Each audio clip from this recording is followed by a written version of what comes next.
2026 সালে ইতালির ভিসার হার বা সফলতার সম্ভাবনা বৃদ্ধি পাওয়ার বেশ কিছু যৌক্তিক এবং কৌশলগত কারণ রয়েছে।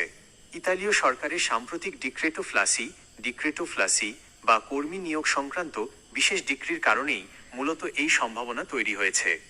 ভিসা পাওয়ার হার বেশি হওয়ার প্রধান কারণগুলো নিচে আলোচনা করা হলো। 1. বিশাল কোটা বরাদ্দ 2026-2028। ইতালীয় সরকার 2026 থেকে 2028 সালের জন্য প্রায় 4,97,550 জন বিদেশি কর্মী নিয়োগের লক্ষ্যমাত্রা নির্ধারণ করেছে। শুধুমাত্র 2026 সালেই 1,64,850টি কোটা বরাদ্দ রাখা হয়েছে। এই বিপুল সংখ্যক কর্মীর প্রয়োজনীয়তাই ভিসা পাওয়ার সম্ভাবনা বাড়িয়ে দিচ্ছে। 2. বাংলাদেশের জন্য বিশেষ কোটা প্রায়োরিটি কান্ট্রিজ। বাংলাদেশ ইতালির সাথে অভিবাসন সংক্রান্ত বিশেষ চুক্তি স্বাক্ষরকারী 34টি দেশের তালিকায় রয়েছে। ফলে সাধারণ কোটার বাইরেও বাংলাদেশের নাগরিকদের জন্য একটি নির্দিষ্ট পরিমাণ কোটা সংরক্ষিত থাকে। চুক্তিভুক্ত দেশ হওয়ার কারণে আবেদন প্রক্রিয়া এবং যাচাই বাছাই অন্যদের তুলনায় কিছুটা দ্রুত ও সহজ হয়। 3. নতুন ক্যাটাগরিতে কর্মী নিয়োগ 2026 সালে শুধুমাত্র কৃষি বা নির্মাণ নয়, বরং আরও অনেক নতুন খাতে ভিসা দেওয়া হচ্ছে। নন সিজনাল, ম্যানুফ্যাকচারিং, লজিস্টিক্স এবং কেয়ার গিভার, বৃদ্ধদের দেখাশোনা খাতে প্রচুর কর্মী নেওয়া হচ্ছে।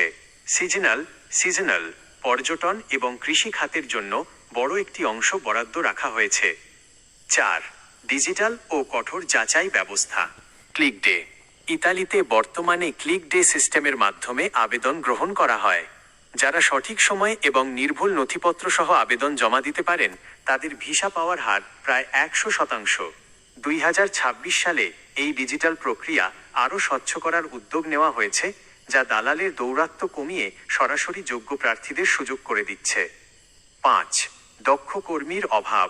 ইতালির স্থানীয় বাজারে বর্তমানে বিভিন্ন কারিগরি ও সেবামূলক খাতে তীব্র শ্রমিক সংকট চলছে। এই অর্থনৈতিক চাহিদাই দেশটিকে বিদেশি কর্মীদের প্রতি আরও উদার হতে বাধ্য করছে, যা পরোক্ষভাবে ভিসার হার বাড়িয়ে দিয়েছে। আবেদনকারীদের জন্য বিশেষ টিপস। সময়মতো আবেদন। ক্লান্তিহীনভাবে আপনার নিয়োগকর্তাকে দিয়ে ক্লিক ডে সঠিক সময়ে আবেদন নিশ্চিত করুন। নথিপত্র যাচাই। আপনার পুলিশ ক্লিয়ারেন্স এবং পাসপোর্ট তথ্যে কোনো ভুল থাকলে ভিসা বাতিলের সম্ভাবনা থাকে, তাই এগুলো আগেভাগেই ঠিক করে নিন। Passport tracker. নিয়মিত আপনার পাসপোর্টের স্ট্যাটাস চেক করুন এবং ভিএফএস গ্লোবাল থেকে আসা বার্তার দিকে নজর রাখুন। ইতালির বর্তমান নীতি অনুযায়ী সঠিক নিয়োগকর্তা এবং নির্ভুল নথিপত্র থাকলে 2026 সালে ভিসা পাওয়া অন্যান্য ইউরোপীয় দেশের তুলনায় অনেকটা সহজ। আপনার কি নির্দিষ্ট কোনো ভিসা ক্যাটাগরি যেমন কৃষি বা কেয়ার গিভার সম্পর্কে জানার আছে?